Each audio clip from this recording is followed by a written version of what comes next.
तो लीजिए, प्रस्तुत है अर्थ कल्चरल एंड थिएटर सोसाइटी की प्रस्तुति वेश्या।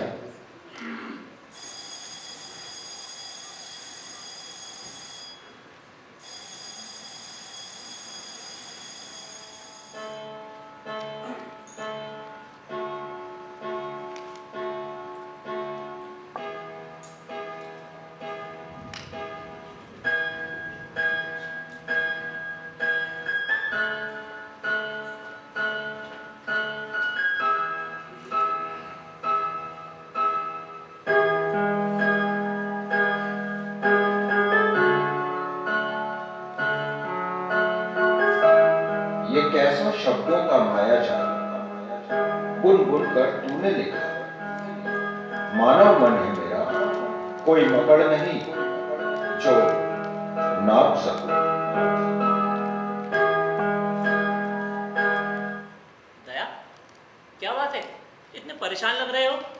नहीं श्याम, ऐसी कोई बात नहीं। नहीं दया, कोई बात तो है, क्योंकि जब से ये पत्र आया है तुम इसे कई बार पढ़ चुके हो और पढ़ने के बाद हर बार इसी तरह चिंता में डूब जाते हो। कहाँ से आया है ये पत्र? गांव से आया है ये पत्र। गांव से? हाँ। किसका है? सब कुशल मंगल तो है? कुछ भी कुशल मंगल नहीं है श्याम। ये पत्र मेरे मित्र सिंगार सिंह की पत्नी लीला का है। अभी कुछ महीने पहले ही तो इनका पत्र आया था शायद। हाँ, ये लिखा था कि इनके पिता का देहांत हो गया था। हाँ, आज पूरे 3 महीने हो गए। मातम पुरसी करने जाना था, पर व्यस्त रहने के कारण नहीं जा सका। पत्र लिखकर ही मातम पुरसी की रस्म अदा कर दी। तब से एक भी दिन ऐसा नहीं गया कि मुझे सिंगार की याद ना आई। फिर तो तुम्हें चले जाना चाहिए दया, कुछ दिन रुक भी आना, इससे तुम्हारा मन भी बहल जाएगा। 6 महीने पहले गए थे तुम। जाना तो चाहता हूँ, पर जो यहाँ कारोबार शुरू किया है उसे संगठित रूप में लाने के लिए मेरा यहाँ रहना ज़रूरी है, नहीं तो नुकसान हो सकता है। पर जब से लीला का पत्र आया अपने आप को रोक नहीं पा रहा। इस पत्र ने मुझे चिंता में डाल रखा है। ऐसा क्या लिखा है इस पत्र में? कुछ साफ साफ नहीं लिखा, बस लिखा है जल्दी आ जाओ। पर शब्दों से ऐसा लगता है कि वहाँ की स्थिति चिंताजनक है और मेरा जाना आवश्यक है। याद आया, फिर तो तुम्हें पहली गाड़ी से चले जाना चाहिए। एक काम करो, तुम अपना सामान वामान बांध लो, तब तक मैं तुम्हारे लिए टिकट का इंतजाम कर देता हूँ। हाँ वैसे एक बात पूछो दया, अगर तुम बुरा ना मानो तो। हाँ, पूछो ना। तुम्हारे मुझसे सिंगार बाबू के बारे में अक्सर सुना है, लेकिन तुमने कभी ये नहीं बताया कि वो दिखते कैसे हैं। सिंगार? हाँ। सिंगार संपन्न बाप का बेटा था। बड़ा ही अल्लड़, बड़ा ही जिद्दी, बड़ा ही आराम पसंद। हृदय लगन उसे छू भी नहीं पाई थी।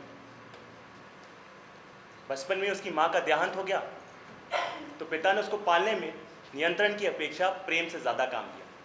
उसे दुनिया की हवा ही नहीं लगने दी। व्यवसाय भी कोई वस्तु है ये वो जानता ही नहीं था। महज उसके एक इशारे पर कोई भी चीज़ सामने आ जाती। वो जवान बालक था जिसमें न अपने विचार थे न सिद्धांत। कोई भी उसे यूं ही अपने कपट बानों का निशाना बना सकता था। मुनीम जी आए सी कह रहे थे कि कारखाने में कारीगर काम नहीं करना चाहते।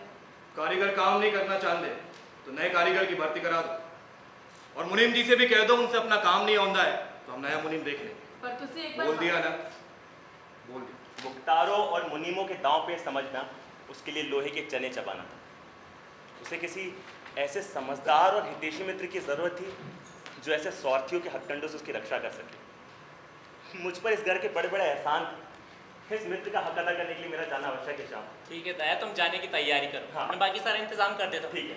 अच्छा ये तो बताओ, तुम स्टेशन से सीधे अपने घर जाओगे या सिंगार बाबू के? पहले अपने ही घर जाऊंगा। काफ़ी दिनों से घर नहीं गया हूँ तो घर के हालात भी देख लूंगा, फिर सामान रख के सीधा सिंगार गया। ठीक है दया, मैं बाकी इंतजाम करता हूँ। हाँ।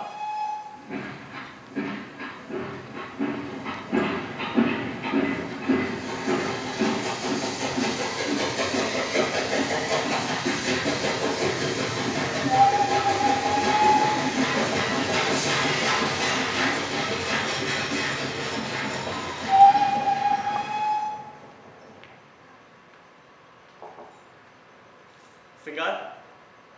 कौन? मैं पहचाना नहीं? दया कृष्ण।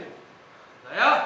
हाँ। अरे मेरा भाई दया, दया बहुत दिनों बाद आया यार। हाँ। कैसा है? अच्छा हो। और तू कैसा है? बिल्कुल चंगा है तेरा यार। पर तू लग तो नहीं रहा।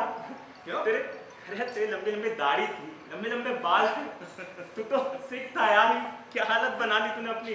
तुझे क्या जिक्र लेकर बैठ या तो ऐसे अरे ऐसे बता ऐसे तो बैठ यार। तू ऐसे बैठ यार। अरे बैठने ही आया हूँ।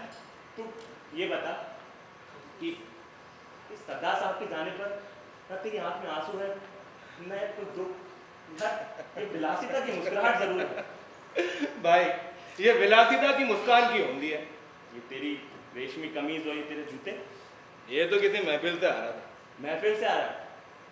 मैं तेरे पास कलकत्ता से मातम कुर्सी के लिए आया हूँ और तू महफिल से आ रहा है। अब मुझे समझ नहीं आ रहा तुझे संवेदना दुनिया बधाई। तू ये सब छट, तू है बता कलकत्ते का कारोबार बंद करके आया है कि नहीं? अगर बंद नहीं किया उसे तिलांजलि दे आ। क्यों? क्योंकि अब मैं तुझे यहाँ से जाने नहीं दूंगा।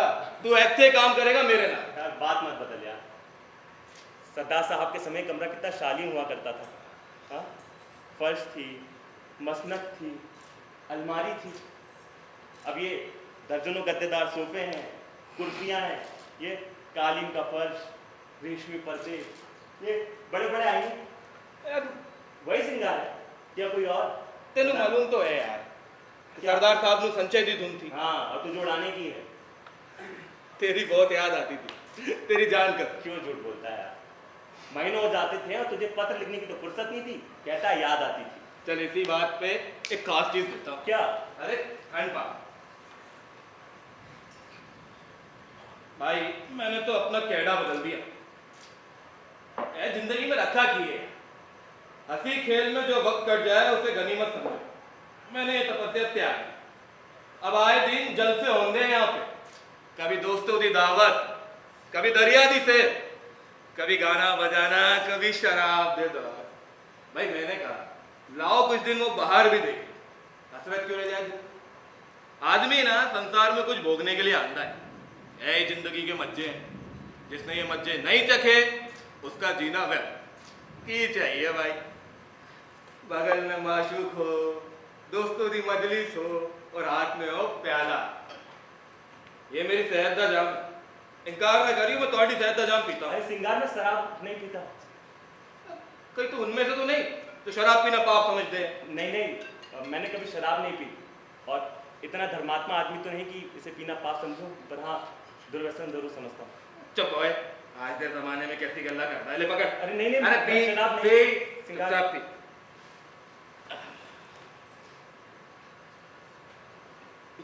इसकी दुर्गंध से ही मेरा जी मतलाने लगा है।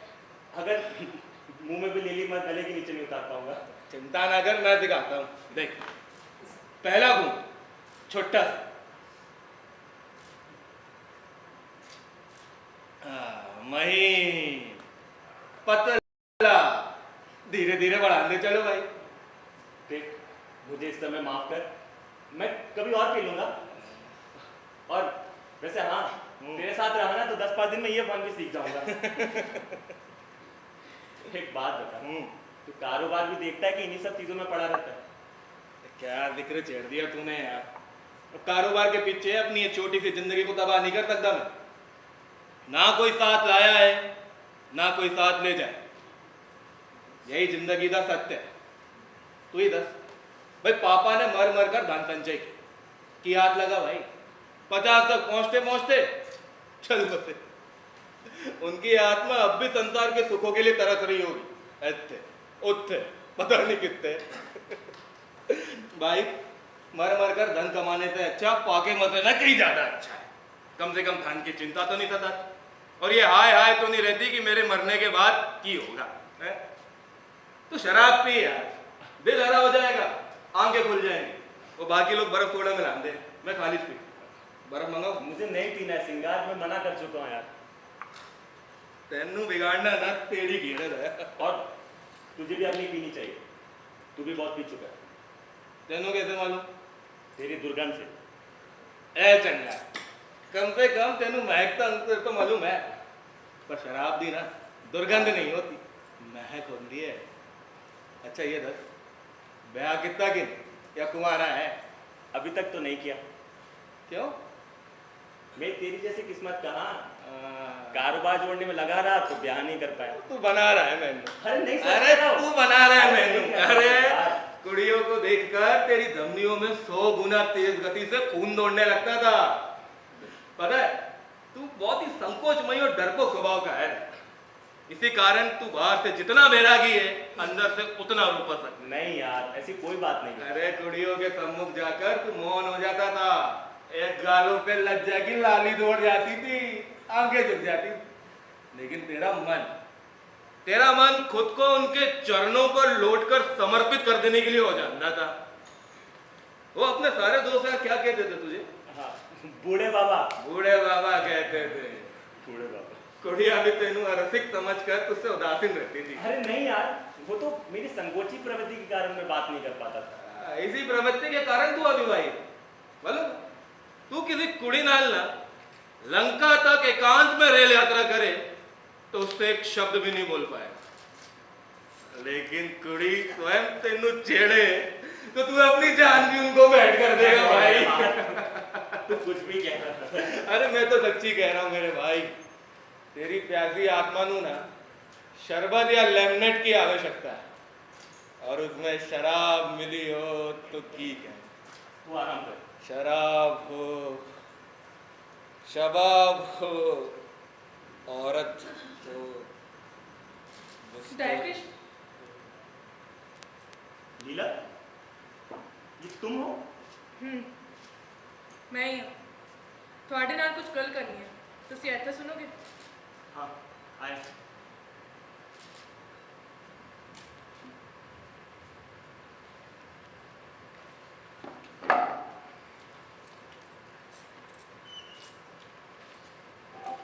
कैसी हो? ठीक है। तुम्हें यहाँ नहीं देखा होता तो पहचान भी नहीं पाता। तुम्हारा ये रूप रंग, सेहत, तुम कितना मुरझा गई हो। ऐसा लग रहा है किसी ने तुम्हारे प्राणों को चूस कर निकाल लिया। तुसी मेरी छड्डो, अपनी बताओ। ਤੁਹਾਡਾ ਕੀ ਹਾਲ ਹੈ? ਹੋਰ कारोबार कैसे चल रहा है? कारोबार तो ठीक ठाक ही चल रहा है, पर तुम बीमार हो क्या? मुझे सूचना भी नहीं दी। ਤੈਨੂੰ ਕੀ फर्क पैंदा है? मैं बीमार रहा चंगी रहा ਤੁਹਾਡੀ बला से। तुसी तो करते रहे ना अपने सैर सपाटे, और 6 महीने के बाद जब याद आ रही तो पूछ रहे बीमार है। मैं मर रही हूँ दयाकृष्ण, मैं उस रोग दी रोगी हो गई हाँ जो जान लेट बद ही छड़दा है। मतलब? तुसी मतलब पूछ रहे हो? मतलब अभी अभी अपने यार दे नाल बैठ कर आ रहे हो ना, इन्ने दा यह रंग रोज रोज वेखती है, और रोज रोज वेख कर साडे दिल विच की गुजरती होगी। अब वह गल भी अपने ही मुंह तो दसो तब तेनू समझ आएगी। इस घर विच ना, इस घर विच मैं जबरदस्ती पैंदी है, बेहयाओं दे माफिक जीती है। किसी को भी मेरी चाह नहीं है, चिंता नहीं है, फिक्र नहीं है। बाबूजी की मर गए, साडा तो सुहाग ही उजड़ गया है। और तो और रात रात भर न जाने कितने गायब रहते, हफ्तों घर नहीं होते, किन्ना दिन नाल बैठ कर दो गल्ला कर लो, और जदी वेखो तो ऐसे ही नशे च मस्त पड़े रहते हैं। मैं तेन दस रही था कृष्ण, अगर इन्हों का यही रंग ढंग रहा ना तो साल दो साल में मैं रोटियां में मोहताज हो जाना है। पर सिंगार को तो ऐसी कोई लत नहीं थी, और वो शराब भी नहीं पीता था। पैसों की बलिहारी है और की है। हाँ और की है, इसलिए तो बूढ़े मर दे कमाते हैं, और मरण के बाद अपने कपूतों के वास्ते छड़ जाते हैं। अपने मन में सोचते होंगे कि हम तो मुंडे का बैठन का ठिकाना किए जाते हैं। मैं कहती हूँ ठिकाना नहीं, उनकी बर्बादी का सामान इकट्ठा किए जाते, उनके लिए जहर बोए जाते हो। अगर बाबूजी ने लाखों रुपए की जायदाद ना छड़ी होती तो आज इंसान किसी काम काज में लगा होता, घर द्वार की चिंता होती, जिम्मेदारियां होती। नहीं तो वहां बैंक से रुपए निकालता है, यहाँ उड़ाता है, वहां निकालता है, यहाँ उड़ाता है। अगर मुझे जरा भी भरोसा होता ना जरा भी कि सारी जायदाद खत्म करके इंसान सीधे रास्ते पर आ जाएगा, तो मुझे जरा भी दुख नहीं होता, जरा भी। लेकिन फिर सोचती हूँ कि ऐसे लोग किसी काम दे नहीं रहते, जेल खाने में मरते, अनाथालय में। लीला, ऐसी बातें क्यों कर रही हो? तो होर की कहूँ? हाँ होर की कहूँ, इन्ना दी एक वैश्या से यारी है। किससे? वैश्या से, माधुरी नाम से उसका। वो ने उल्टे छुरे मुड़ रही है जैसा उसका डर, और इन्होंने एक खत तो हो गई है कि वो इन पर जान लुटाती है। साढ़े ब्याह की कंगन भी भेज दी उस दिन, और साथ ही साथ ब्याह का प्रस्ताव भी। और उसने क्या जवाब दिया? उसने की कहा मालूम है, कई बार जी चाहे कि जब इस घर में किसी ने मेरी चाह नहीं है, किसी से मेरा कोई नाता नहीं है, तो अपने घर चले जाऊँ। की होगा इस जिंदगी में साथ, वो लोग भी नहीं रखेंगे ना, कहीं भी 2 वक्त की रोटी खा के अपना गुजारा कर लूँगी, लेकिन फिर सोचती हूँ कि इस इंसान के आगे पीछे कोई नहीं, और मैं भी चली गई तो ये तो और आज़ाद हो जाएगा। तुम्हें कहीं जाने की जरूरत नहीं लीला, मैं आ गया हूँ, मैं सब संभाल लूँगा। बस तुम पे ही तो भरोसा था दया कृष्ण, इसलिए तो मैं खत लिखकर बुला लिया। सोचा कि तुम्हारे समझाने बुझाने से अगर इस इंसान पे ज़रा भी असर पड़े तो चंगा है, और अगर तुम भी असफल हुए ना तो इस घर में मैं एक पल नहीं रहूँगी। मैं तुम्हें निराश नहीं करूँगा। तो इसी चलो कुछ खा लो, और सिंगार? वो अब 2-3 बजे चेतेंगे, तो इसी चलो। हाँ, पर वो उठेगा तो बुरा नहीं मानेगा। मैंने ना इन बातों की परवाह करना छੱਡ दिया है दया कृष्ण, और अब सोच लिया अगर कभी मुझे आंखें दिखाई ना तो अच्छा सबक सिखाऊंगी। मेरे बाऊजी फौज में सूबेदार मेजर है, मेरी रगा विच उनका भी खून दौड़ता है। इस घर विच मेरी इतनी सांसत हुई है ना दया कृष्ण, इतना अपमान हुआ है और हो रहा है कि अब किसी भी तरह का काज करके मैं पछतावा नहीं करने वाली। मैंने अभी तक अपने बाऊजी से अपना हाल छिपा रखा है, चाहूं तो आज लिख दो और इस इंसान की सारी मुसीबत आज उतार दूं, लेकिन की करूं? नारी होने का दंड भोग रही हूं, लेकिन ये भूल रहा है कि नारी के भी धीरज की सीमा होती है। तुसी चलो, मैं भी कहाँ बातें लेके बैठ गई। लीला, मैं तुम्हारा निमंत्रण किसी और दिन स्वीकार करूँगा। मैं अभी चलता हूँ, पर तुम्हें इतना विश्वास दिलाता हूँ कि मुझे हमेशा अपना सेवक समझते रहना। मुझे नहीं पता था कि तुम इतने कष्ट में हो, नहीं तो तुम्हारे लिए कुछ न कुछ युक्ति पहले ही सोच लेता। मेरा ये देह तुम्हारे किसी भी काम आए, इससे बढ़कर सौभाग्य की बात मेरे लिए क्या होगी। पर अभी मैं चलता हूँ।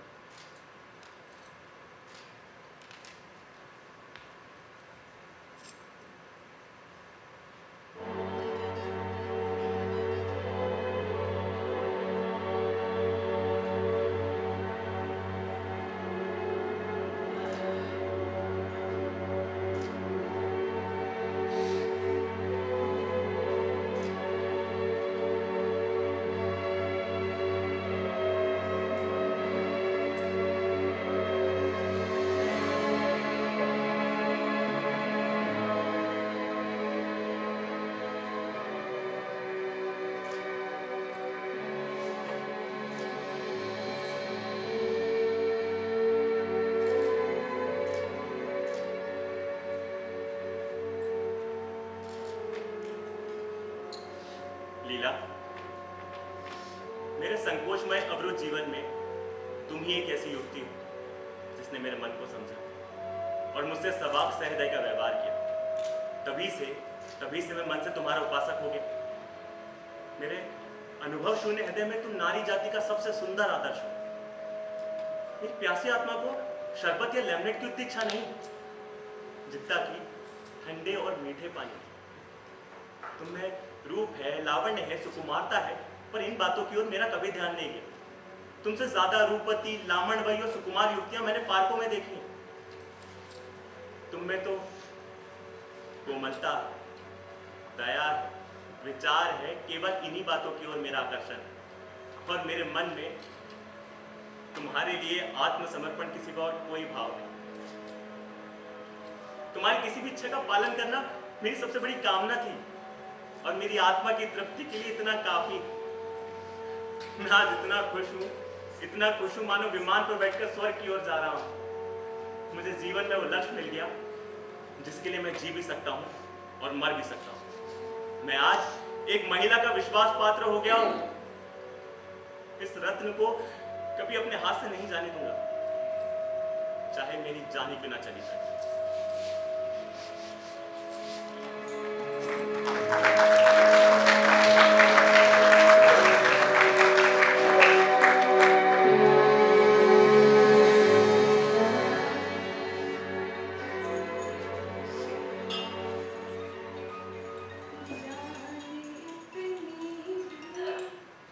नहीं बची है कि चांदनी से बात कर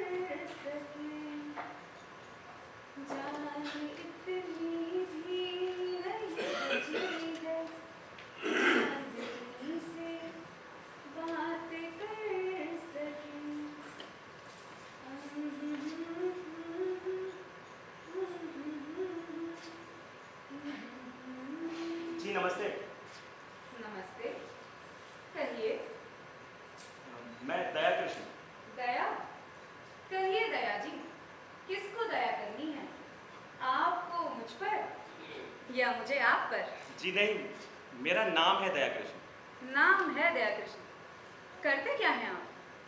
मैं कलकत्ता में छोटा सा व्यापारी हूँ, पर हूँ इसी गांव का। कुछ माह के लिए घर आया था और अकेला था तो सोचा। अच्छा, तो आप एक छोटे से व्यापारी हैं। जी हम भी आप ही की तरह छोटे से व्यापारी हैं, और ये जो आप देख रहे हैं ये हमारे व्यापार की जगह है, कोई सराय खाना नहीं। जी नहीं, मैं यहीं का रहने वाला हूँ और मेरा तो घर है खुद का। खुद का घर? जी अरे बैठ भी जाइए, इतना भी क्या शर्माना। तो यहाँ आपका खुद का घर है? जी, मेरा खुद का घर है, पर बहुत बड़ा नहीं है, छोटा सा है। छोटा सा?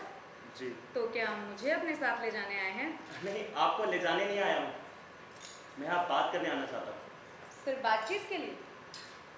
मदिरालय के बाद यही तो वो जगह है जहाँ किसी को आने जाने से रोका नहीं जाता। न ऊंच न नीच, न अमीर न गरीब, और किसी तरह की कोई छुआछूत भी नहीं है। बस चढ़ावा चढ़ाना होता है।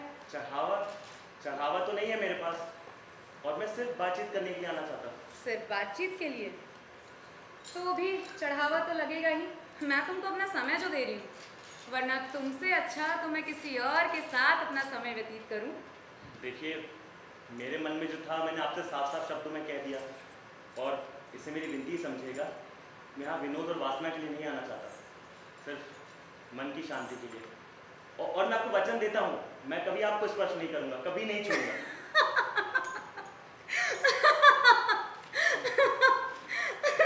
क्या कहा आपने? मैं आपको स्पर्श नहीं करूँगा कभी। वैसे बुरा ना मानिएगा, आपको देखकर ऐसा लगता भी नहीं है कि आपने इससे पहले कभी स्त्री को स्पर्श भी किया है। देखिए, आपको जो समझना है आप समझ लीजिए, और जो मैंने कहना था आपसे कह दिया। मैं अब चलता हूँ, मैं कल फिर आऊँगा और अंतिम बार आऊँगा आपका फैसला जानने के लिए। मैं चलता हूँ। रुकिए,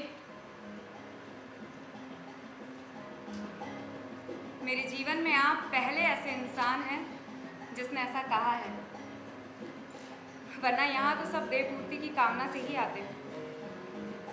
आप यहाँ आ सकते हैं। जी शुक्रिया, मैं आपका ये एहसान कभी नहीं भूलूंगा, और समय आने पर आपका ऋण भी चुका दूंगा। जी, हम समाज के उस हिस्से से आते हैं जहाँ चुकाना हमें पड़ता है, हमारा ऋण कोई नहीं चुकाता। समय सब करवा देता है।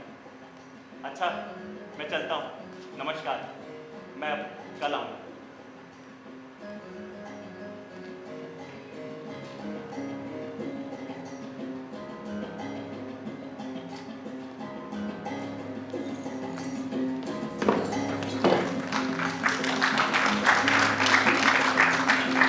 लीला, हाँ जी।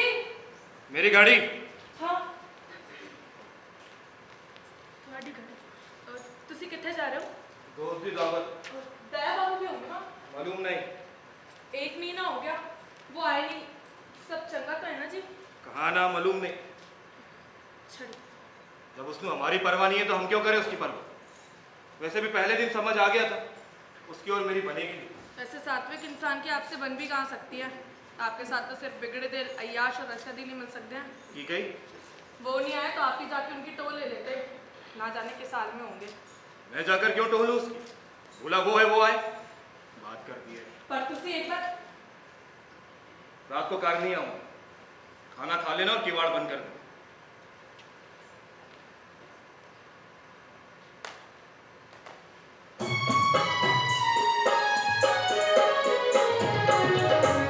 जाने तेरी यही बची है कि अब सांसें हम भर सके। जाने तेरी यही बची है कि अब सांसें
लगता है विलासिता का जादू आप पर भी चल गया।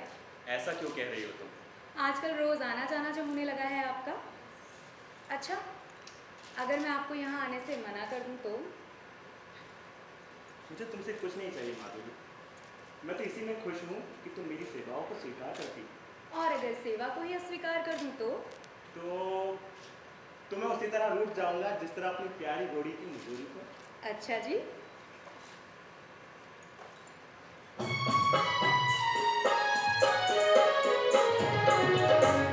जान इतनी भी नहीं बची है कि अब हम कुछ कर सके। जान इतनी भी नहीं बची है कि अब हम कुछ कर सके। दम भरे कहाँ से कि भर सके। हम करे कहाँ से कि कर सके। हम करे क्या के अंदर कुछ कर सके। जान इतनी भी नहीं बची है कि तुम बिगाड़ो हम सुधर सके। जान इतनी भी नहीं बची है कि अब हम कुछ कर सके।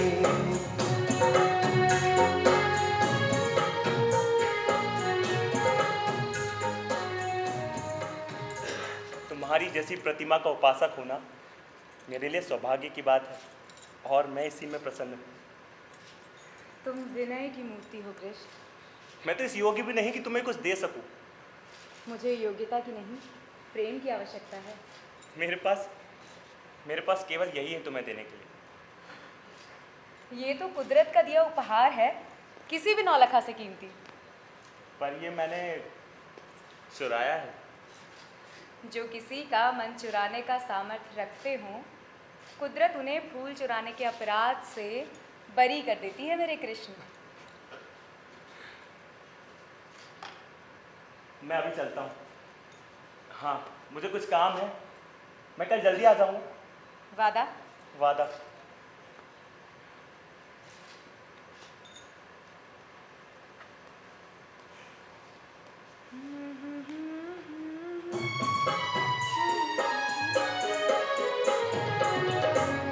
जान इतनी भी नहीं बची है कि चांदनी से बातें कर सके।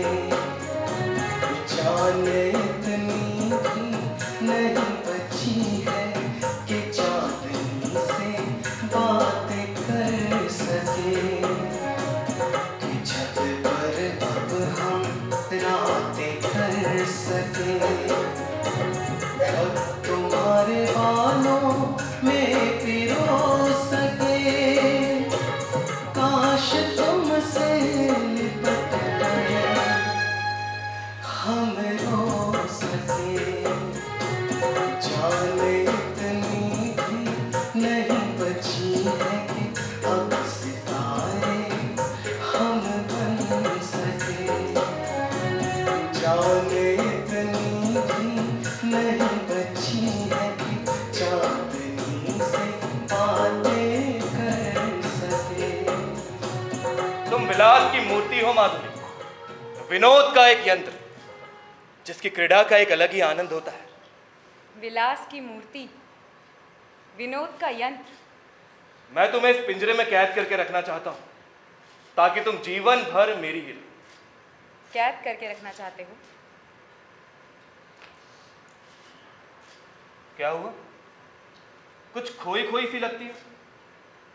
अब पहले जैसा हास विलास नहीं रहा तुम।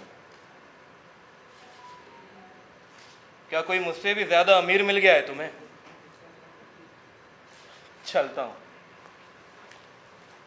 और अगर मुझसे भी ज्यादा अमीर मिल गया हो माधुरी, तो ध्यान रहे, तुम मुझे अच्छे से जानती हो।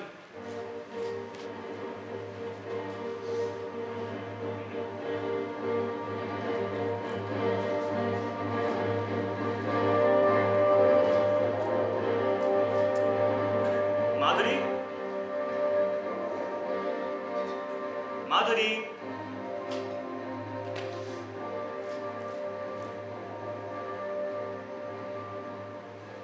माधुरी, कृष्ण, क्या हुआ? इतनी उदास क्यों? कुछ भी तो नहीं। और ये पिंजरा तुम्हारे पास क्या कर रहा है?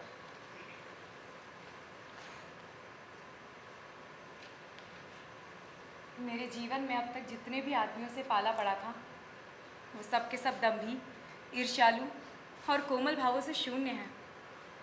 मगर तुम उन सभी से अलग, सहृदयी, भद्र, सेवाशील, मानो उस पर अपनी आत्मा को समर्पण कर देना चाहते हो।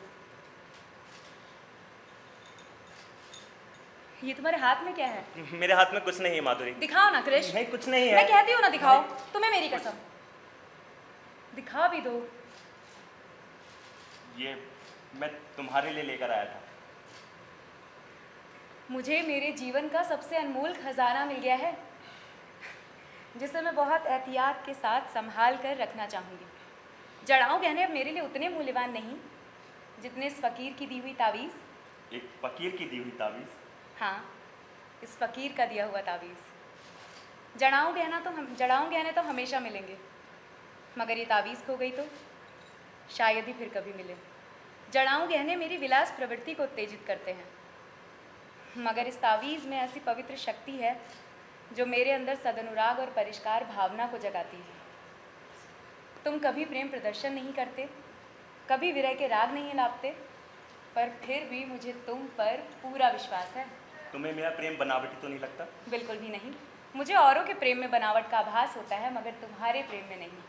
जब मैं औरों के साथ होती हूँ तो जी चाहता है सब जल्दी से टले, पर जब तुम्हारे साथ होती हूँ तो एक सुकून का, एक गहराई का, एक आकर्षण का आभास होता है। उनके लिए अलग और मेरे लिए अलग, ऐसा क्यों? उनके लिए अलग और आपके लिए अलग ऐसा इसलिए क्योंकि औरों की तो मैं प्रेमिका हूँ, मगर तुम्हारी आशिक। तुम्हारे कदमों की आहट से ही मेरे अंदर एक तूफान उठने लगता है।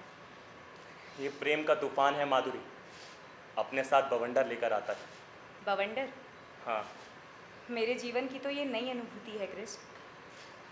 अब तक मैं दूसरों के लिए सिर्फ भोग की वस्तु थी, पर अब कम से कम किसी एक के लिए आदर और प्रेम की वस्तु तो हूँ।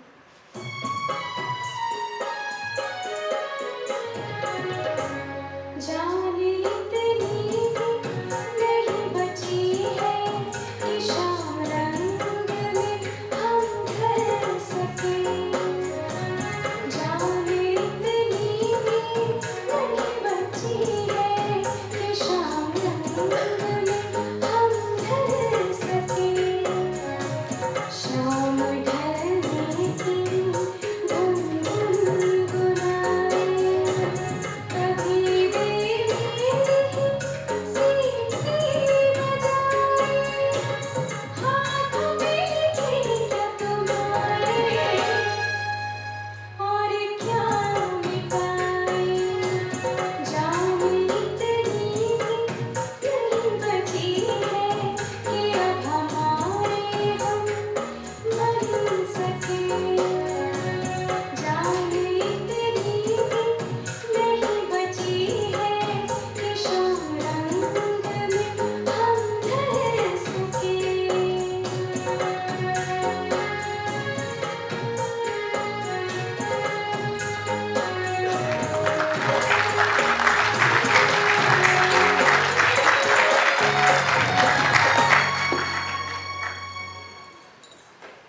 माधुरी, सिंगार साहब,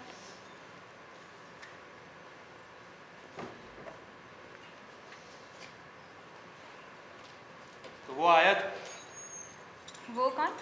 दया। दया भला यहाँ क्यों आने लगा? तुम्हारा प्रेमाभिनय उस दया के साथ चल रहा है। सिंगार साहब! वो दया भूल गया है कि हमने और हमारे परिवार ने कितने एहसान किए उसमें। नहीं सिंगार साहब, वो आज हमसे हमारी बराबरी करने चला है। उसकी और भला आपकी क्या बराबरी? उसने हमारा अपमान किया। नहीं, जो आग उसने हमारे सीने में लगाई है उसे इतना भड़का दूंगा खुद जल के मरेगा। ऐसा नहीं है सिंगार साहब। हमारे जितने सौदे हैं सब दया के पीछे लगा दो और कह दो जहां दिखे उसका काम तमाम कर दे और हमारी पिस्तौल तैयार रखो। एक बार शांति से मेरी बात सुनिए सिंगार साहब। अब वो हमारा मित्र नहीं है, प्रतिद्वंदी हो गया। ऐसा कुछ भी नहीं है सिंगार साहब, मेरी बात सुनिए सिंगार साहब।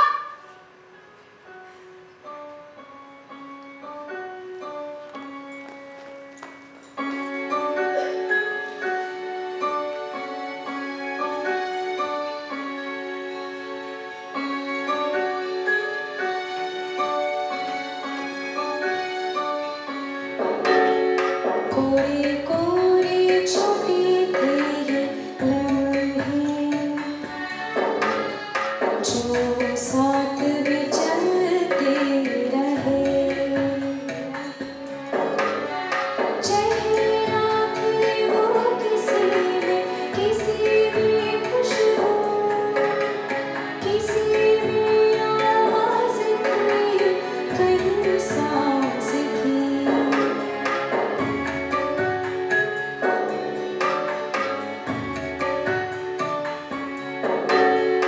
कोरे कोरे छोटे थे ये लम्हे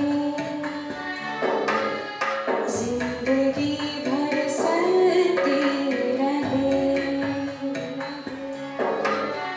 पैरों के नीचे राह थी हर पल बदलती रही मंजिल थी कभी कहीं जो दूर बढ़ती रही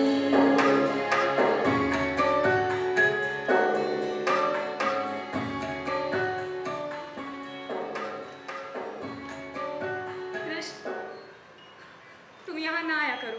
क्यों? तुम्हें तो पता नहीं, पर यहाँ तुम्हारी जान के हजारों दुश्मन हैं। मुझे डर लगता है किसी दिन कोई बात ना हो जाए। मैं सब जानता हूँ, सब समझता भी हूँ। सब जानते हो, फिर भी हर रोज बिना नागा किए मेरे पास आ जाते हो। मालूम होता है तुम्हें अपनी जान का बिल्कुल मोह नहीं। अपनी जान से मोह है इसलिए तो चला आता हूँ। कृष्ण, पर एक बात नहीं समझ पाता हूँ। वो शौहदे मुझे रोज देखकर छोड़ देते हैं, कुछ करते नहीं, बस इसका रहस्य नहीं समझ पा रहा। जी नहीं, आपको कोई रहस्य नहीं समझना है। आप यहाँ कल से नहीं आएंगे बस। तू क्यों करती है संकोच? तू नारी है प्रदर्शन की, सुख भोग की, ना समझ सका यह नारी मन। ये गोरे प्रसन्न संकोचहीन मुख पर ये जो लज्जा मिश्रित मधुरिमा की ऐसी छटा मैंने कभी नहीं देखी थी। ये जो कुलवधुओं सी भीरू आकांक्षा है तेरे मुख पर और है एक दुर्वासल, ये कहीं मेरे भीतर का सत्य उदय न करे। बंद करो अपनी कविता कृष्ण। जीवन कविता से नहीं व्यवहारिकता से चलता है। तो तुम्हारी आंखें क्यों सजल हो गई? मैं किसी की बुराई नहीं करता तो मेरे दुश्मन क्यों होने लगे? एक बात बताओ, दाता के द्वार पर सब जाते हैं, है ना? किसी को एक चुटकी मिलती है तो किसी को पूरा थाल। ये तो अपनी श्रद्धा पर है ना। अगर तुम्हारी किसी पर विशेष कृपा है तो मैं तो उसका सम्मान करूंगा, उससे जलन क्यों? ये सब मुझे नहीं पता। आप बस कल यहाँ से ना आया करें। तुम मुझे आने से नहीं रोक सकती। भिक्षुक को तुम द्वार से भगा सकती हो, आने से नहीं रोक सकती। क्या सभी आदमी तुम्हारी तरह निष्कपट होते हैं? ये मैं नहीं जानता। तुम ये बताओ मैं क्या करूं? यहाँ ना आया करो। ये मेरे बस की बात नहीं माधुरी। अच्छा एक बात कहूँ, मानोगे? पूछो। चलो ना हम किसी दूसरे नगर की राह ले लें। दूसरे नगर की राह? हाँ। इसलिए कि कुछ लोग मुझसे जलते हैं। जलते नहीं, तुम्हारी जान के दुश्मन हैं। दुश्मन? मुझे फर्क नहीं पड़ता माधुरी। मुझे जीवन में जिस दिन ये पुरस्कार मिलेगा, मेरे जीवन का नया दिन होगा। उस दिन मैं तुमसे पृथक न रहकर तुम्हारे पास रहूंगा, तुम्हारे मन में, तुम्हारी स्मृति में। तुम्हारे ये प्यार भरे शब्द सीधे मेरे हृदय में समा गए। ऐसी विकल वेदना, ऐसा नशा। तुम्हारे शब्दों में ना जाने क्या जादू होता है कि मैं सब कुछ भूल जाती हूँ। आप खुदा के लिए यहाँ ना आया करें, वरना मैं सच कहती हूँ, मैं जहर खाकर तुम्हारे चरण। तो मैं क्या करूँ? तुम नहीं जानते कि वो हत्यारा सिंगार से किस तरह तुम्हारे पीछे पड़ा हुआ है। मैं उसके शौदों की खुशामद करते करते थक गई हूँ। उससे कितना कहती हूँ कि दया कृष्ण से मेरा कोई संबंध नहीं। तुम्हारी निंदा करती हूँ, तुम्हें कोसती हूँ, मगर उस निर्दयी को मुझ पर बिल्कुल विश्वास नहीं आता। तुम्हारे लिए मैंने गुंडों की कितनी मिन्नतें की हैं, उनके हाथों कितना अपमान सहा है, ये तुमसे ना कहना ही अच्छा होगा। जिनका मुख देखना मैं अपनी शान के खिलाफ समझती थी, उनके पैरों पड़ी हूँ, मगर ये कुत्ते हड्डियों के टुकड़े पाकर और भी शेर हो जाते हैं।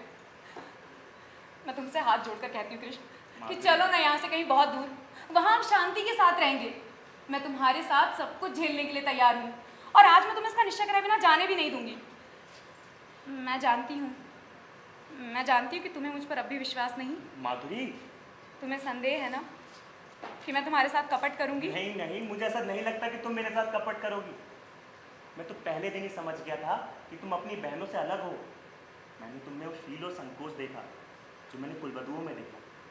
तुम झूठ बोलने की कला में इतने भी निपुण नहीं कृष्ण कि एक वैश्या को भुलावा दे सको। नहीं माधुरी, ना मैं शीलवती हूँ, ना संकोचवती, और ना ही अपनी दूसरी बहनों से भिन्न। तुम हो। नहीं, तुम हो। नहीं, मैं वैश्या हूँ। उतनी ही कलुषित, उतनी ही विलासांत, उतनी ही मायाविनी जितनी मेरी दूसरी बहनें, और शायद उनसे कुछ ज्यादा ही।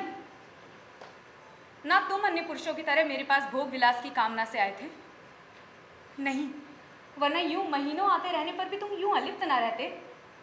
तुमने कभी डींग नहीं मारी, मुझे धन का प्रलोभन नहीं दिया, और मैंने भी तुमसे कभी धन की आशा नहीं की। तुमने अपनी वास्तविक स्थिति मुझसे कह दी, और फिर भी मैंने तुम्हें एक नहीं अनेक ऐसे अवसर दिए कि अगर कोई दूसरा पुरुष होता तो उन्हें ना छोड़ता, मगर मैं तुम्हें अपने पंजे में ना ला सकी। तुम चाहे और जिस भी इरादे से आए हो, लेकिन भोग की इच्छा से तो नहीं आए। मैं अगर तुम्हें इतना हृदयहीन, इतना नीच, इतना विलासान समझती तो यूं तुम्हारे नाज ना उठाती। फिर मैं भी तुम्हारे साथ मित्रता का भाव रखने लगी। समझ लिया मेरी परीक्षा हो रही है, और जब तक इस परीक्षा में सफल नहीं हो जाती तुम्हें नहीं पा सकती। मगर तुम जितने सज्जन हो उतने कठोर भी हो कृष्ण। सच बताओ ना कृष्ण, तुम मुझ में क्या देखकर आकर्षित हुए थे? देखो देखो, बहानेबाजी ना करना, तुम रूप को देखकर मुग्ध होने लगती नहीं हो, मैं कसम खाकर कह सकती हूँ। रूप इतने तुच्छ वस्तु नहीं है माधुरी, वो तो मन का आईना है। यहाँ मुझसे रूपवान स्त्रियों की कमी नहीं है। ये तो अपनी अपनी नजर है, शायद मेरे पूर्व संस्कार रहे होंगे। तुम फिर झूठ बोल रहे हो, चेहरा कहे देता है। जानकर क्या करोगी माधुरी? मैं डरता हूं कहीं तुम मुझसे घृणा ना करने लगो। शायद तुम जो मेरा रूप देख रही हो वो असली ना हो। इसका खुले शब्दों में ये अर्थ है कि तुम्हें मुझ पर विश्वास नहीं? नहीं माधुरी। ठीक है, वैश्याओं पर विश्वास करना भी नहीं चाहिए। विद्वानों और महात्माओं का उपदेश कैसे ना मानोगे? तुम तो नाराज हो जाती हो माधुरी। मैंने तो केवल इस डर से कहा था कि तुम कहीं मुझे धोखेबाज ना समझने लगो। तुम नहीं जानती सिंगार सिंह की मुझ पे कितने एहसान हैं। उन्हीं के टुकड़ों पर पला बड़ा हूं। जब मैं कलकत्ता से पहली बार यहाँ आया और सिंगार सिंह के रंग देखे, और ये पाया उसकी बीवी लीला बहुत दुखी है, क्योंकि सिंगार सिंह तुम्हारे पास आता था, तो सोचा सिंगार सिंह को तुम्हारे पंजे से छुड़ा लो। मेरे इस अभिनय का बस यही एक रहस्य है। उसे तो नहीं छुड़ा पाया, खुद फंस गया। एक सजा है, तुम जो देना चाहो दे सकती। तो ये कहिए कि आप लीला के आशिक हैं। मुझे अगर ये पता होता तो तुम्हें इस घर में ही ना घुसने मैं देती। लीला का आशिक नहीं हूं माधुरी। उस देवी को कलंकित मत करो। देवी? मैं कसम खाकर कहता हूँ कि मेरे मन में उसके लिए ऐसी कोई भाव नहीं। तुम व्यर्थ में अपनी और लीला की सफाई दे रहे हो। किसी से प्रेम करना अपराध तो नहीं? पर उस देवी पर आक्षेप मत करो। अच्छा साहब, लीजिए, मैं लीला का नाम ना लूंगी। मैंने मान लिया वो सती है, साध्वी है, और केवल उसकी ही आज्ञा से तुम यहाँ। उसकी कोई आज्ञा नहीं थी। ओहो कृष्ण, तुम तो सवाल तो करते हो। माफ कीजिएगा, उनकी आज्ञा से नहीं, आप अपनी इच्छा से यहाँ आए। अब तो राजी हुए। अब ये भी बता दो कि आगे तुम्हारे इरादे क्या हैं। मैं वचन तो दे दूंगी, मगर अपने संस्कारों को नहीं बदल सकती। मेरा मन दुर्बल है, मेरा सतीत्व कब का नष्ट हो चुका। किसी मूल्यवान पदार्थों की तरह रूप और यौवन की रक्षा भी बलवान हाथों से ही होती है। मैं तुमसे पूछती हूँ कृष्ण, क्या तुम मुझे अपनी शरण लेने को तैयार हो? मुझे पूरा विश्वास है कि तुम्हारी प्रेम की शक्ति से मैं संसार के सारे प्रलोभनों का सामना कर लूंगी। मैं सोने के महल को भी ठुकरा दूंगी कृष्ण, मगर इसके बदले मुझे हरे वृक्ष की छां तो मिलनी चाहिए। क्या वो छां तुम मुझे दोगे कृष्ण? बोलो ना कृष्ण। कृष्ण,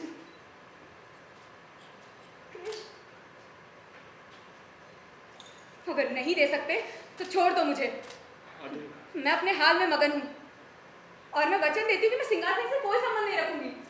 वो रोएगा, गिड़गिड़ाएगा, संभव है अपने गुंडों से मेरा अपमान कराए, आतंक दिखाए, मगर मैं ये सब कुछ सह लूंगी, सिर्फ तुम्हारी खातिर। तुम तो निरपेक्ष नेत्रों से मेरी ओर ऐसी देख रही हो जैसे कोई दुकानदार ग्राहक को बुलाता तो है, पर उसे ये भी दिखाना चाहता है कि उसकी परवाह नहीं। मुझे तुम्हारी इस भूल भुलैया की बातों में गौर नहीं फंसना। दूं माधुरी, क्या जवाब दूं? इस संघर्षमय संसार में मैं केवल कदम ही टिका पाया था कि मुझसे वो अंगुल भर जगह भी छिन गई। शायद जोर मार के फिर स्थान पा जाऊं, लेकिन वहां बैठने की जगह ही नहीं, तो आत्मसम्मान को कहां ले जाऊं? ये समाज क्या कहेगा? लीला क्या फिर मेरा मुंह देखना चाहेगी? सिंगार सिंह से क्या फिर वो आंखें मिला सकेगी? सिंगार को पति समझती है, समझे? सिंगार मुझसे जलता जले, मुझे उसकी परवाह नहीं। ये बताओ मैं अपने मन का क्या करूं? तुम्हें अभी भी उस लीला की चिंता है? ये विश्वास मेरे मन के अंदर आकर जाल में फंसे पक्षी की भांति फड़फड़ा कर निकल भागता है। कुलीना अपने साथ विश्वास का वरदान लिए आती है, उसके चरित्र में हमें कभी संदेह नहीं होता। मगर हम वैश्या, हम अपने साथ संदेह का संस्कार लिए आती हैं। और यहाँ विश्वास के लिए अत्यंत प्रत्यक्ष प्रमाण की आवश्यकता है। माधुरी, तुम जानती हो मेरी क्या हालत है? हाँ। और उस हालत में भी तुम मेरे साथ प्रसन्न रह सकोगी? तुम ऐसा प्रश्न क्यों करते हो कृष्ण? मुझे दुख होता है। तुम्हारे मन में जो संदेह है वो मैं जानती हूँ और समझती हूँ। मुझे भ्रम हुआ था कि तुमने भी मुझे जान लिया और समझ लिया, मगर अब मालूम हुआ कि मैं धोखे में थी। तुम मेरे साथ अन्याय कर रही हो माधुरी, मैं सच कहता हूँ, ऐसी कोई बात नहीं है। तुम झूठ बोल रहे हो, बिल्कुल झूठ। तुम अब भी मन से स्वीकार नहीं कर रहे कि कोई स्त्री स्वेच्छा से रूप का व्यवसाय नहीं करती। तुम्हारी समझ में पैसों के लिए अपनी लज्जा को उघाड़ना एक ऐसे आनंद की बात है जिसे वैश्या शौक से करती है। तुम वैश्या में स्त्रीत्व का होना संभव से भी बहुत दूर समझते हो। तुम तो इसकी कल्पना ही नहीं कर सकते कि वो अपने प्रेम में स्थिर क्यों नहीं होती। प्रेम के लिए उसके मन में कितनी व्याकुलता होती है, और जब सौभाग्य से वो उसे पा लेती है तो कैसे प्राणों की भांति उसे संचित रखती है। खारे पानी के समुद्र में मीठे पानी का छोटा सा पात्र उसे कितना प्रिय होता है, ये वो क्या जाने जो मीठे पानी के मटके उंडेलता रहता हो। हार हार मैं समझा तुमको अपने पार, हंसी बन खिली सांझ गुजरे को ही, एक हाय हाय की रात बीती ना थी कि फिर दिन हुआ। तुम यहाँ क्यों खड़े हो? मुझे सोचने का समय तो दो माधुरी। क्या सोचने के लिए? मेरा कर्तव्य। मैंने तुमसे अपना कर्तव्य सोचने का समय नहीं मांगा। पर रही बात मेरे उद्धार की, तो उसे अपने दिल से निकाल दो। मैं भ्रष्टा हूं और तुम साधुता के पुतले। जब तक ये भाव तुम्हारे अंदर रहेगा मैं तुमसे उसी तरह बात करूंगी जैसे औरों के साथ करती हूँ। मैं भ्रष्ट हूँ तो जो लोग यहाँ अपना मुंह काला कराने आते हैं वो भी कुछ कम भ्रष्ट नहीं।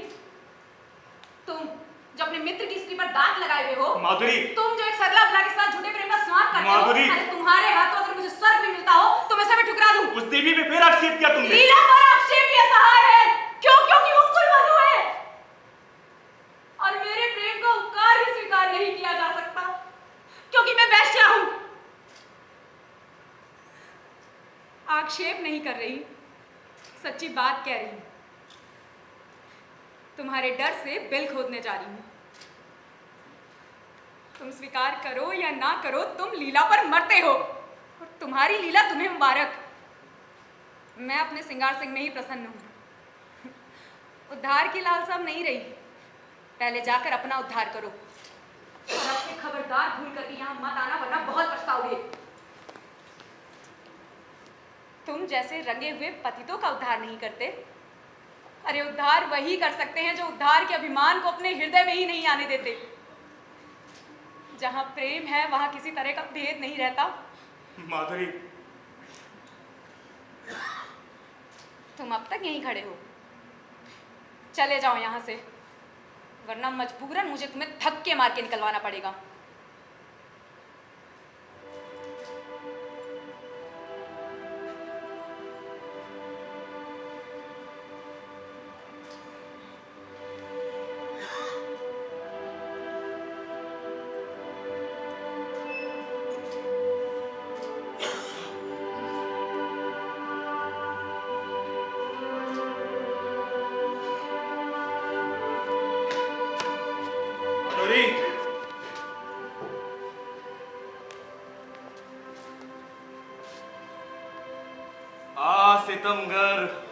आजमाए, तू नैनों के तीर आजमा, हम आशिकी का जिगर आजमाए।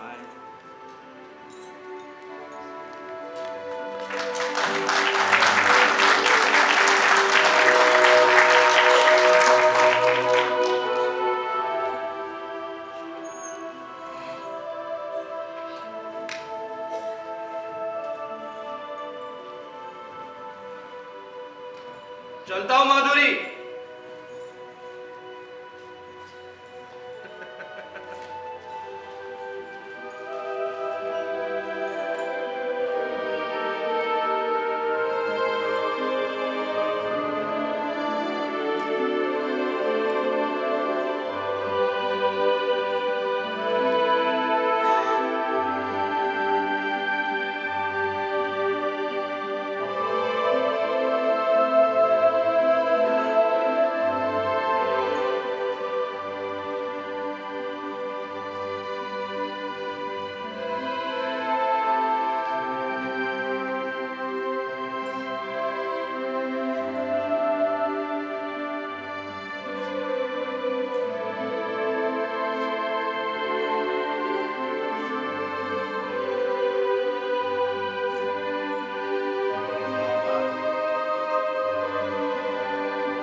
ये पत्र और कंगन सिंगार साहब को दे देना।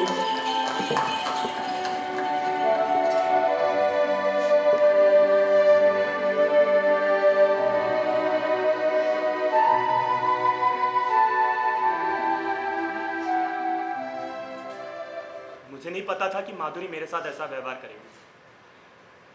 उसको मुझसे प्रेम है, इसका मुझे पूरा विश्वास था। लेकिन जो प्रेम इतना असहिष्णु हो, जो दूसरे के मनोभावों का जरा भी विचार ना करे, जो मिथ्या कलंक आरोपण करने पर भी संकोच ना करे, वो उन्माद हो सकता है, प्रेम नहीं।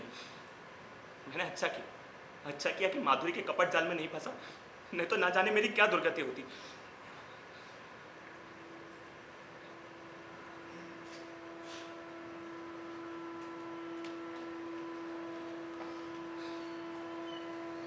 मैं भी कितनी संकीर्ण मानसिकता का आदमी हूं। माधुरी पर संदेह करने का मेरे पास कोई कारण ही नहीं। ऐसी स्थिति में ईर्ष्या स्वाभाविक है, और वो ईर्ष्या ही क्या जिसमें डंक ना हो, विष ना हो। माना ये समाज मेरी निंदा करता, ये भी माना माधुरी सती भार्या ना होती, पर कम से कम उस सिंगार सिंह के पंजे से तो निकल जाती। कम से कम मेरे सिर से ऋण का भार तो हल्का हो जाता। कम से कम लीला का जीवन तो सुखी हो जाता। दया! दया! तुम क्यों चले आए? मुझे बुला लेते। माधुरी कितने है?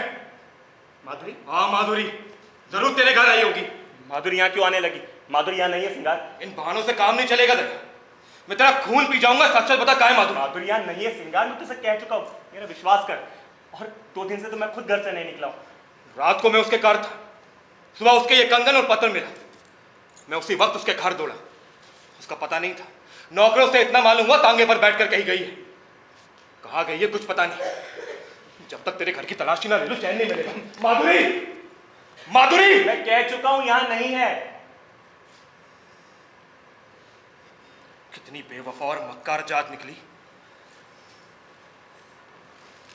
पत्र को पढ़ो।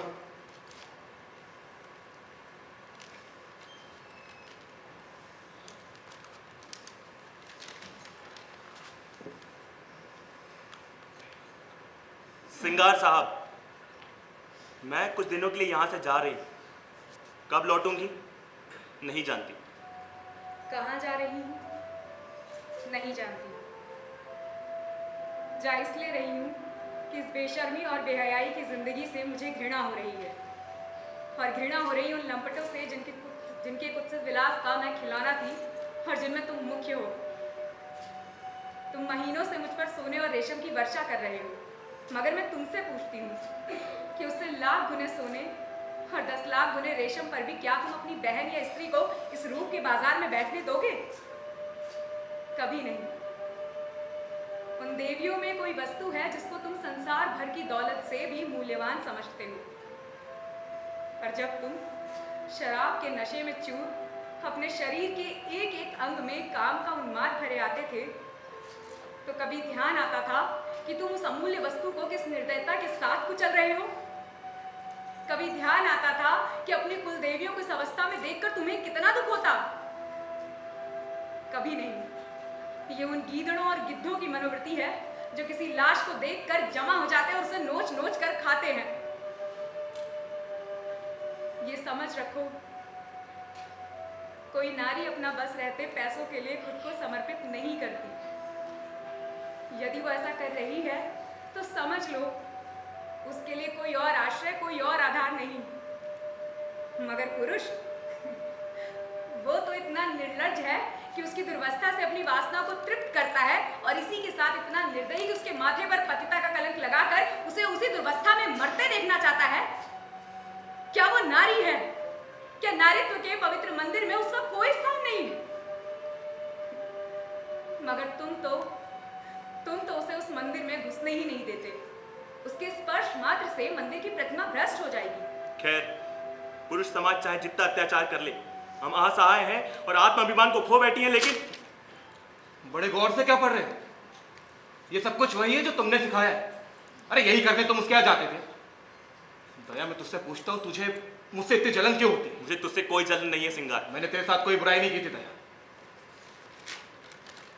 साल भर में मैंने माधुरी के ऊपर 10,000 से कम ना फूके होंगे। घर में जो कुछ मूल्यवान था सब उसके चरणों पर चढ़ा दिया, और आज उसे साहस हो रहा है कि वो हमारी कुल देवियों की बराबरी करे। ये सब ना तेरा प्रसाद है। 70 चूहे खा के बिल्ली हज को चली। कितनी बेवफा जात निकली। अरे जिसके पीछे सारा घर लुटा दिया, जिसके पीछे सारे शहर में बदनाम हुआ, वो आज मुझे उपदेश देने चली। खंबकत कैसी प्रेम भरी बातें करती थी कि मुझ पर घड़ों नशा चढ़ जाता था। जरूर इसमें कोई ना कोई रहस्य है, कोई नया शिकार फंसा होगा, मुझसे भी अमीर। ये बात ना हो तो मुझे मुड़ा दूं अपनी। सिंगार की तुम्हारी मुझे पहले से ही मुड़ी हुई।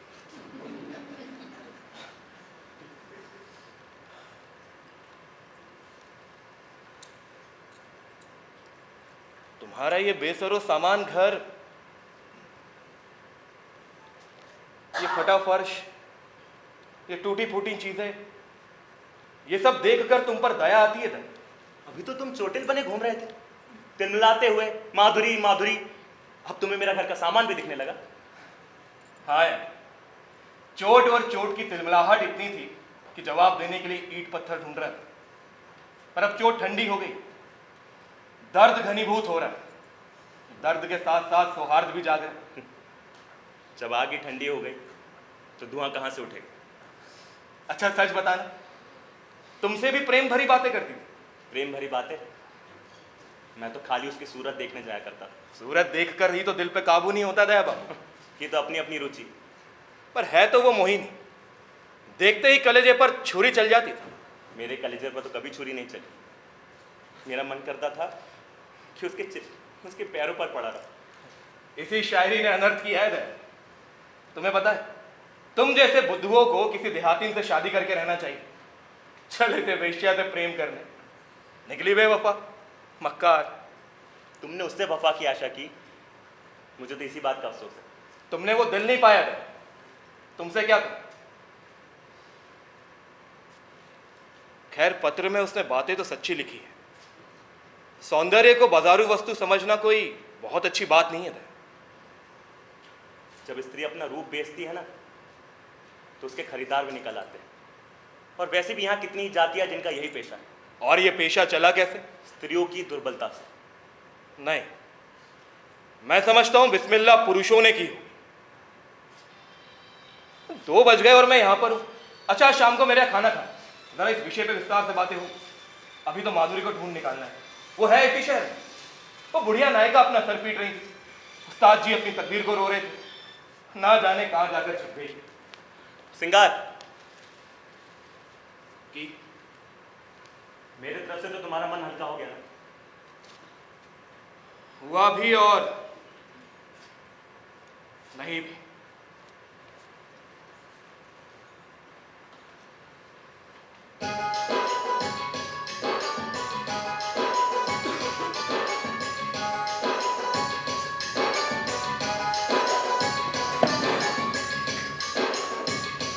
तूने भी तो सुना है दरिया के पानी को,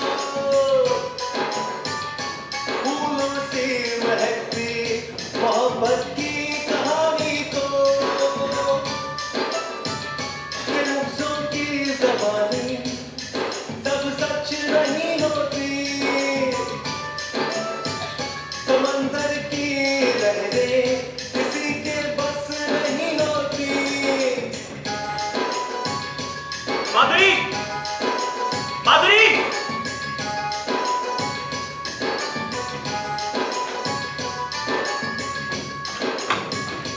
रातों में बहता हुआ पैगाम भी सुन ले, आंखों से टपकता हुआ एक नाम भी सुन ले, बात तो इतनी सी है उसकी बात नहीं होती, वक्त के साथ है वो माधुरी! साथ नहीं होती।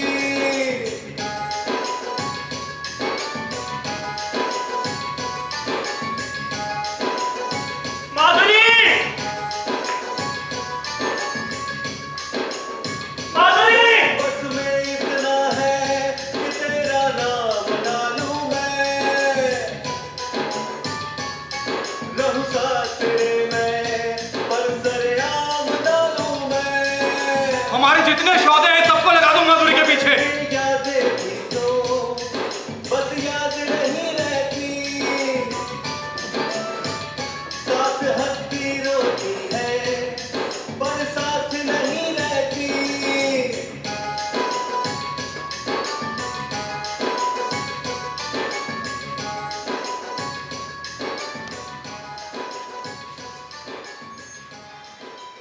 सात आठ दिन हो गए, पुलिस में रिपोर्ट करवाई, समाचार पत्रों में नोटिस भिजवा दिया, अपने आदमी दौड़ाए, लेकिन माधुरी का कहीं कुछ पता न चला।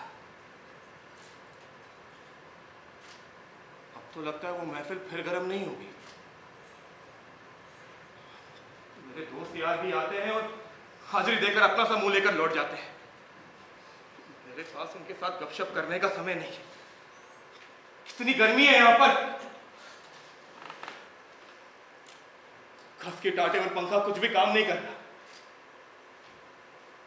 जैसे ये गर्मी किसी के समझाने बुझाने की परवाह नहीं करना चाहती, अपने दिल का बुखार उतार के ही रहेगी।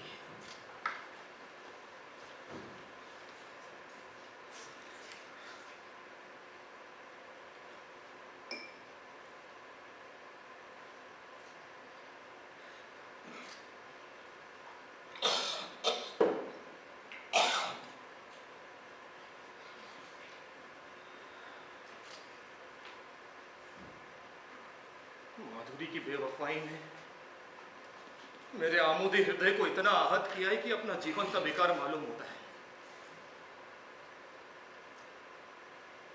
माधुरी मेरे जीवन की सबसे सत्य वस्तु थी, सत्य भी और सुंदर भी।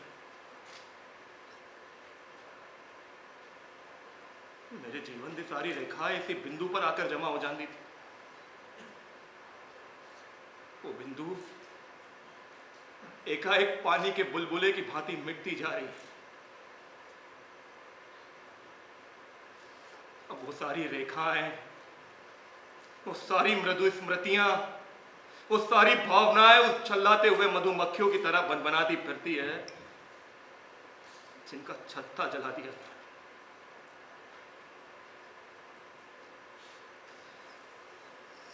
माधुरी ने मेरे साथ कपट व्यवहार किया तो किसी और से की आशा की जाए। ऐ जिंदगी में रखा ही की। आम में रस ना रहा तो गुठली किस काम की।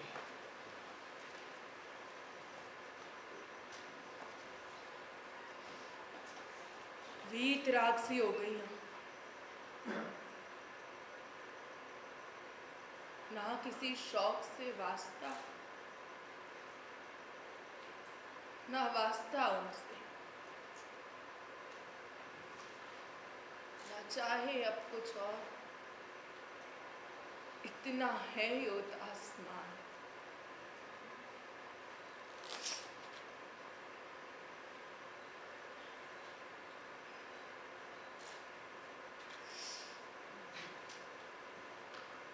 कई दिनों दे सन्नाटे ने ना जाने क्यों चिंतित कर दिया है मेरा मन।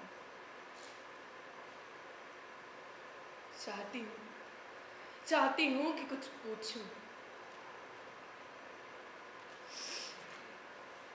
पर पूछूं भी तो किससे। मान जो टूट गया है।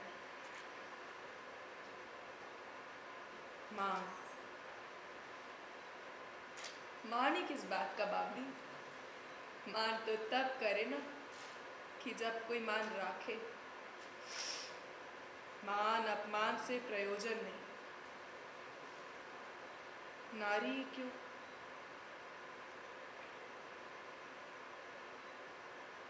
नारी ही क्यों नहीं।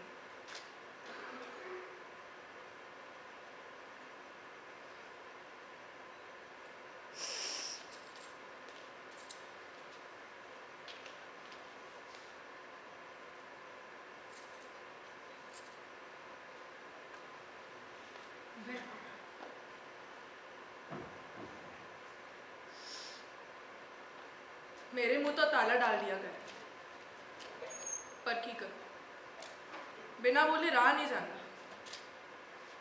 की गल है, तुहाडी महफिल में सन्नाटा है, तबीयत तो चंगी है ना। तू अपने मायके क्यों नहीं चली जाती लीला? जैसी तुहाडी मर्जी, पर ये तो मेरे सवाल का जवाब नहीं हुआ। और कोई गल नहीं है, मैं बिल्कुल चंगा हूं। मेरे जैसे बेहयाओं को मौत भी नसीब नहीं होती है। कुछ दिनों के लिए बाहर जाना चाहता हूं, तू भी अपने घर चली जा तो निश्चिंत हो जाओ। चंगा, आपको मेरी फिक्र तो है। एक घर से जो कुछ ले जाना चाहती है ले जा। इस कर दे सामान को मैंने बहुत पहले ही अपना समझना छੱਡ दिया है जी।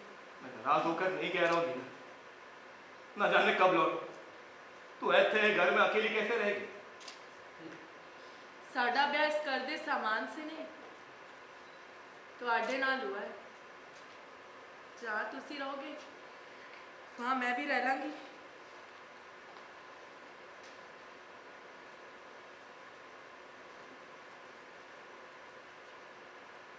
मेरे नाल तो तुझे अब तक रोना ही पड़ा ना लीला। की करे जी, नीले आसमान में चांद गिरने को हो रहा है। की तुहाडी आंखों में आंसू दिए बूंदे।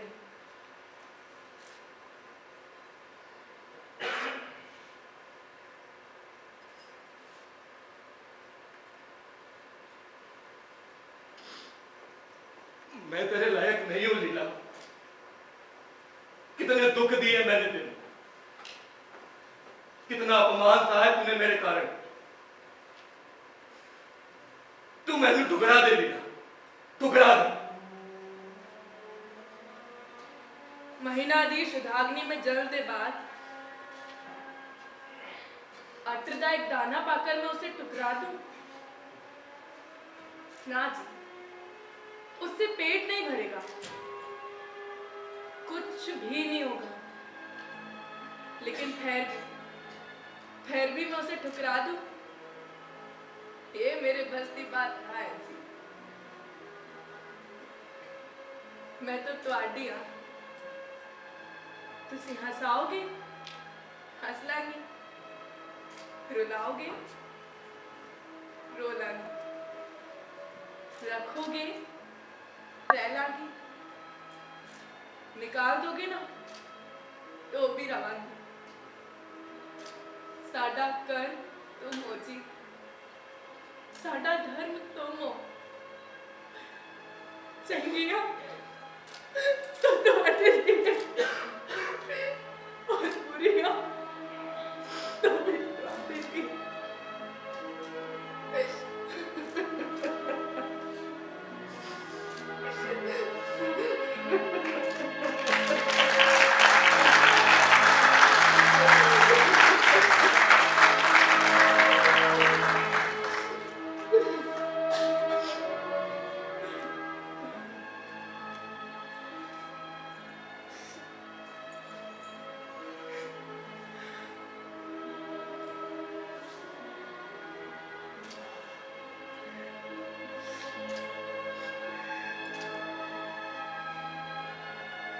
तेनू एक गल मालूम है? की वो माधुरी कितने भाग गई और वो पगला दया कृष्ण उसकी खोज में निकला। दया कृष्ण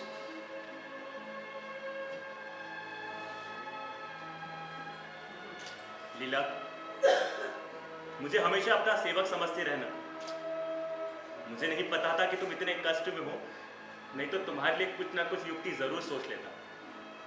मेरा यह देह तुम्हारे किसी भी काम आए, इससे बढ़कर सौभाग्य की बात मेरे लिए क्या होगी। दया कृष्ण। हाँ जी, जिस दिन माधुरी भागी उसके अगले दिन दया कृष्ण भी चल दिया। पर दया कृष्ण तो ऐसा नहीं था। और माधुरी क्यों भागी? दया उसके घर जाया करता था। माधुरी को उससे प्रेम हो गया। वो उसके साथ रहना चाहती थी, पर दया कृष्ण राजी ना हो। मैंने लगता है इस बात का बुरा माधुरी को लगा, इसलिए वो ये शहर छोड़ के तानी कितने चली गई। दया कृष्ण मैंने भी अफसोस है, प्रेम। मैंने बहुत बुरा किया है माधुरी के साथ। दया कृष्ण प्रेम। दया के साथ भी मैंने कुछ ठीक नहीं किया। वो मैंने मिलेगा तो मैं उससे माफी मांगूंगा। दया?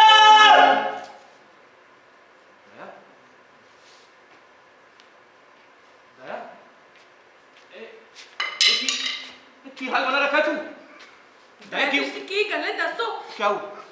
दया क्या हाल? क्या? दया क्या? बोल क्या? माधुरी माधुरी की माधुरी की माधुरी की दया माधुरी की माधुरी मर गई जिंदा।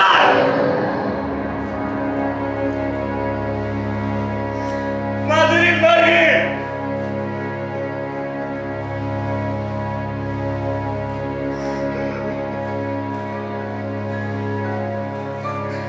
माधुरी मर गई।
बहुत बहुत धन्यवाद। अभी आपने देखी सशक्त अभिनय से सजी ये प्रस्तुति वेश्या अर्थ कल्चरल एंड थिएटर सोसाइटी की प्रस्तुति नाट्य रूपांतरण, परिकल्पना और निर्देशन स्कंद मिश्रा। स्कंद भाई को हम मंच पर आमंत्रित कर रहे हैं। स्कंद मिश्रा मंच पर आए, इस प्रस्तुति के निर्देशक और अपने पात्रों का परिचय हमसे करें।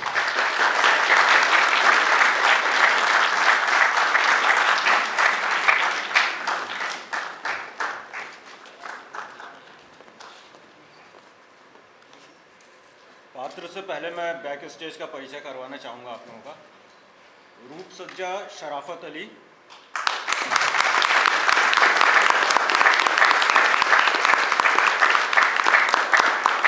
मंच रचित सक्सेना,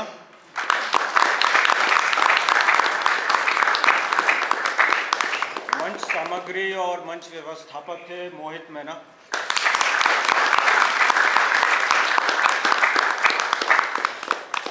संगीत संचालन सनी सेन,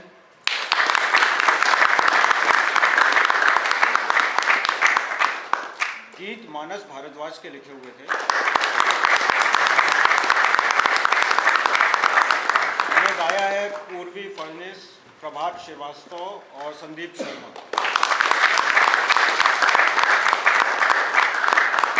संगीत मॉरिस भैया का, प्रकाश परिकल्पना प्रियम जैन,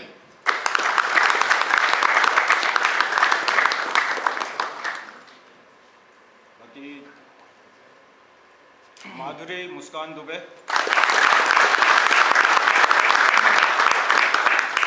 श्याम मोहित मैना, दया अनमोल सोनी, सिंगार संदीप पाटिल, नीला समृद्धि असाती।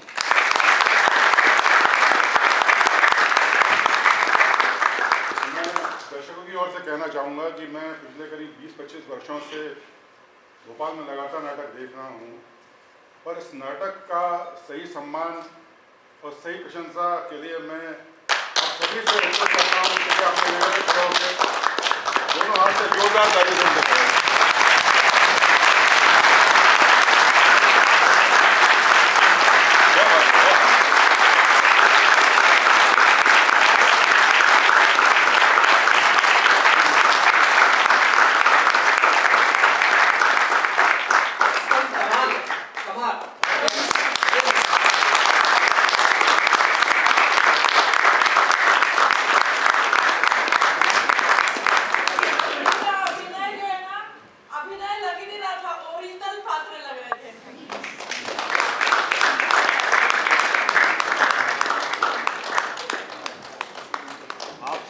बारिश में आए आप सभी का आभार।